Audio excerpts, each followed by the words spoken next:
Good afternoon, Muremi. It's great to see you. Just why is this formula proving to be a hard nut to crack, Muremi? Good afternoon, Grace. It is a high-stakes exercise at the Senate with serious political and economic repercussions across the 47 counties. A lot of lobbying ongoing now ahead of that sitting in the afternoon, where the senators will yet again be debating the now all too contentious revenue sharing formula to the counties and hopefully take a vote.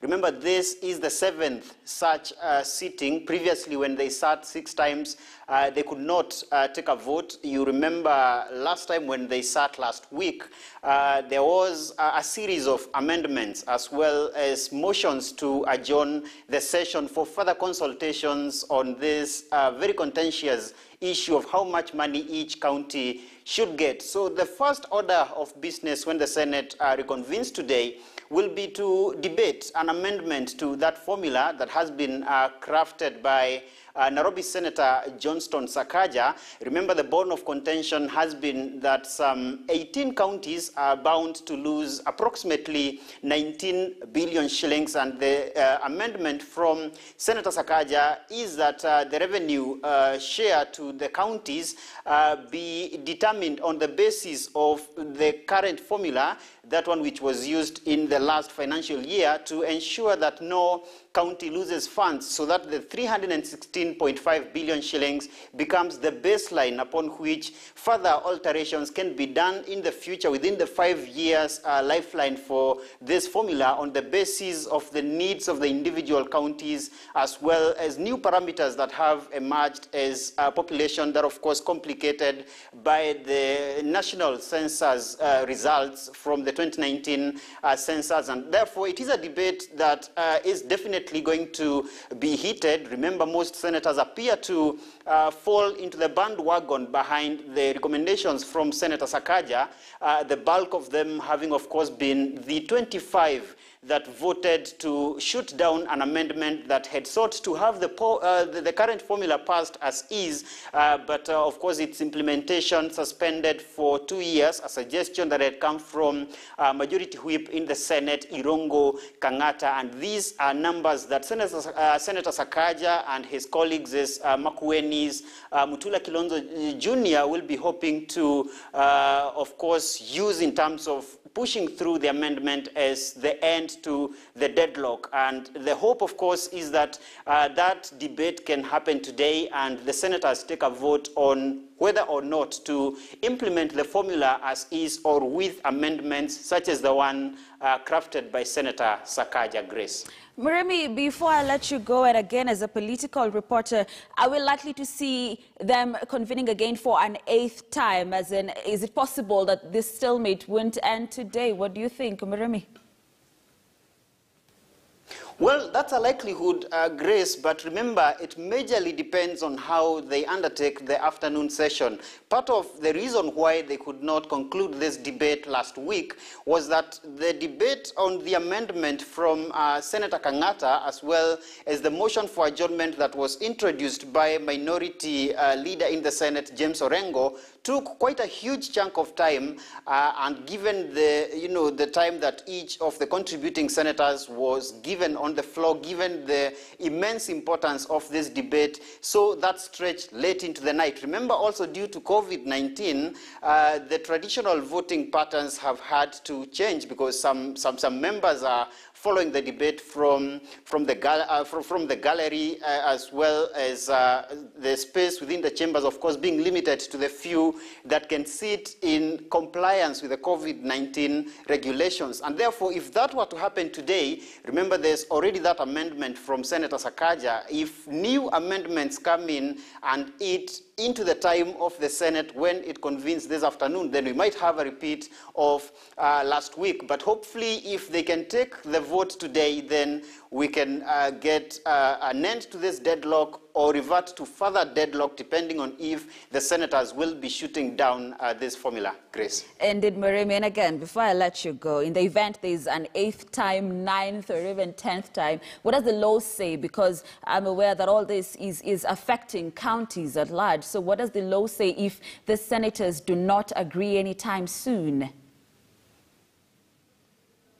Well, remember, a lot of lobbying has been happening. It is still happening, and an 8th time is not far-fetched. It could happen. But remember, the law and an advisory from the Supreme Court recently, when there was a deadlock on the division of revenue bill, is that National Treasury can release at least 50% of the shareable revenue to the counties on the basis of what was allocated in the previous financial year. And that means that counties can get the 50% for their spending. But that not being enough because of the, the needs of the individual counties and the stakes, politically speaking, in this debate, there might be pressure to have this resolved today so that the Senate doesn't do an 8th sitting, but that, of course, will depend on the factors that I mentioned earlier as the Senate reconvenes this afternoon. Grace. Indeed. Thank you so much, Marimi Mwangi, our senior political reporter here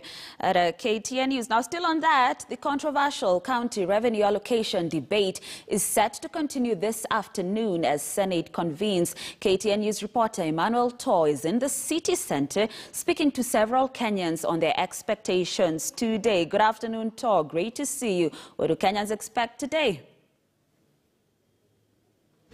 Thank you very much, Grace. It is a very critical day for Kenya and Kenyans and the Senate because it is a day where it is a do or die for the Senate as they discuss the controversial bill on the county revenue allocation. It has been a hot potato, many senators becoming friends and many becoming enemies in regards to this discussion. And Kenyans out here are waiting to hear or see what their counties are going to get or not get if the bill passes or not passes today. So I'm joined by a few Kenyans here who are just going to speak to us about their expectations as we wait around 1 hour or so when the Senate will convene again. So kindly join us.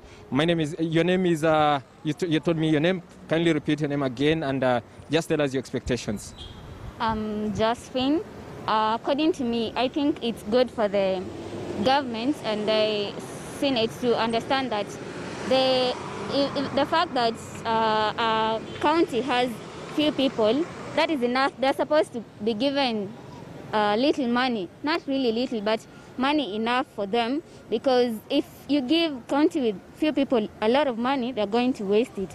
So I think it's just good that they give the counties that have a larger population money enough for them, and the counties that have a fewer population, money that will just be enough for them. Yeah. Well, thank you very much. Let me speak to another one. Karibu sana. Tueleze tu maoni yako leo ni yapi, unatarajia yapi yaweze kutendeka? Naam, kwa majina mimi naitwa Victor Wanaswa, na mtazamo wangu au maoni yangu, natarajia kwamba Senate itaweza kuweka kando tofauti zao za kisiasa na kuweza kujadili mswada huu kwa njia ambayo itaweza kuwafaidi wa Kenya wote kwa ujumla.